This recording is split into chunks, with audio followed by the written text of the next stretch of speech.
ఒక స్పాంజ్ని మురికి నీళ్ళల్లో వేసామనుకోండి, ఏమవుతుంది?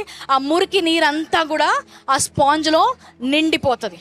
ఆ స్పాంజ్ విశ్వాసకి సాదృశ్యం. ఆ మురికి నీరు ఈ పాప లోకానికి సాదృశ్యం.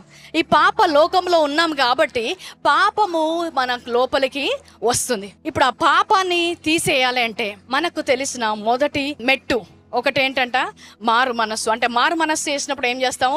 మన పాపాలని ఒప్పుకుంటాం, కన్నీరుతో ఆ స్పాంజ్ పిండుతామంట. పిండినప్పుడు ఏమవుతుంది? ఆ లోపల ఉన్న పాపం అంతా కూడా బయటికి వస్తుంది. మారు మనస్సు పొందినప్పుడు, ఒప్పింపజేసినప్పుడు ఏమవుతుంది? కన్నీటితో కన్నీరుగా అరుస్తున్నావు, దేవా నేను పాపము చేశాను, నన్ను క్షమించయ్యా. That is great. ఏమవుతుంది?